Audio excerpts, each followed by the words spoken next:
भाई ਇਹ ਬੱਚਾ ਜੇ ਇਹ ਹੀ ਕਮਾਉਣ ਵਾਲਾ ਵੇ, ਇਹ ਸੜ ਗਿਆ ਜੇ ਤੇ ਇਹ ਹੀ ਮਜਬੂਰੀ ਬਣੀ ਹੈ, ਹੋਰ ਕੋਈ ਮਸਲਾ ਨਹੀਂ ਹੈ। ਇਹਦਾ ਬੱਚੇ ਨੇ ਘਰ ਦਾ ਬਹੁਤ ਸਾਰਾ ਚੁੱਕਿਆ ਹੋਇਆ ਸੀ, ਕੰਮ ਤੇ ਗਿਆ ਏ, ਉੱਥੇ ਸਿਲੰਡਰ ਸੈੱਟ ਕਰਦਿਆਂ ਸਿਲੰਡਰ ਫਟ ਗਿਆ ਤੇ ਸੜ ਗਿਆ ਜੇ। ਇਹ ਪਰੇਸ਼ਾਨੀ ਵੀ ਇਹਦੇ ਇਲਾਜ ਵਾਸਤੇ ਵੀ ਮੇਰੇ ਕੋਲ ਪੈਸੇ ਨਹੀਂ ਹੈ। 15-16 ਹਜ਼ਾਰ ਰੁਪਇਆ ਚੁੱਕ ਕੇ ਇਹਦਾ ਇਲਾਜ ਕਰਵਾਇਆ ਹੈ ਤੇ ਹੁਣ ਵੀ ਡਾਕਟਰ ਆਂਦੇ ਨੇ 40-50 ਹਜ਼ਾਰ ਰੁਪਏ ਦਾ ਇੰਤਜ਼ਾਮ ਕਰੋ ਤੇ ਅਸੀਂ ਇਹਦਾ ਇਲਾਜ ਕਰਨੇ ਆ। ਤੇ ਬਈ ਮੇਰੇ ਕੋਲ ਨਹੀਂ ਹੋ ਰਿਹਾ ਹੈ ਤਾਂ ਬੱਚਾ ਇਹ ਪਰੇਸ਼ਾਨ ਹਾਲ ਹੋਏ ਆ।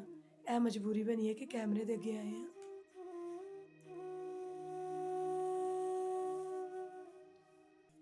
ਰੈਂਟ ਦਿੰਦੇ ਆ, 14,000 ਰੁਪਏ ਰੈਂਟ ਦਿੰਦੇ ਆ। ਹੋਰ ਕੋਈ ਆਸ ਉਮੀਦ ਵੀ ਕੋਈ ਨਹੀਂ, ਕਿਸੇ ਦੀ ਹੈਲਪ ਕੋਈ ਨਹੀਂ ਹੈ। ਇਸ ਬੱਚੇ ਦੇ ਸਾਰਾ ਦਾਰੋਮਦਾਰ ਇਹੀ 4 ਰੁਪਏ ਤੇ ਪਿਆ ਹੋਇਆ ਜੀ। जी बिस्मिल्लाहिर्रहमानिर्रहीम। ये मेरी भैन है तो चंद दिन पहले एक वीडियो अपलोड की सी। इन्हां दे बच्चे का एक हादसा हो गया, सिलेंडर फट गया तो कफालत करने वाला वही बच्चा सी। तो अल्लाह सोने ने एडा सोना रोज़गार दे दिता। कुछ पैसे जिहड़े ने उसमें इस मेरी भैन दे अल्लाह सोने ने पहुँचाए ने। मेरी भैन जिन्हां ने पैसे वो तुहानूं रोज़गार दिता है तो उन्होंने बच्चों से जानो माल से सिर्फ दुआ की अपील है। ठीक है भाई, हम दुआवां च याद रखेंगे। बहुत शुक्रिया जिन्होंने मेरे बच्चों की इमदाद की है, मेरी इमदाद की ने बहुत ज़्यादा। अल्लाह ताला ने अजर अता फरमाए तो आमीन जी आमीन। तो रोज़गार नूं ज़ाया ना करिया जी, तो इनू चलाया जा। अपने बच्चे नूं कहा जी जी जी बेचेगा इंशाल्लाह, बच्चा बेचेगा, रेडी लाएगा, ज़ाया क्यों करना है।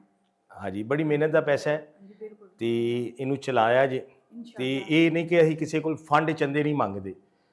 सहारा बनों के उत्ते असीं किसी को फंड चंदा अपील नहीं करते कि लो जी फैमिली मर चलीए तो यह साढ़े आसे करो, यह लाजमन करना जे। बस ये अल्लाह तोकल ही चल रहा साडा सारा बनों। तो साडी कोशिश है तुहाडी वर्गी जिहड़ियां मेरियां भैणां परेशान ने, वीर परेशान ने, उन्हां आसे असीं करते जे। तो लाजमन इनू चलाया जे, ज़ाया ना करिया जे। इंशाल्लाह भाई, अल्लाह ताला तुहानूं बहुत अजर दे। आमीन जी। तुहाडा भी इंशाल्लाह ज़रूर चलावांगे। चलें जी, बहुत शुक्रिया। पाकिस्तान जिंदाबाद।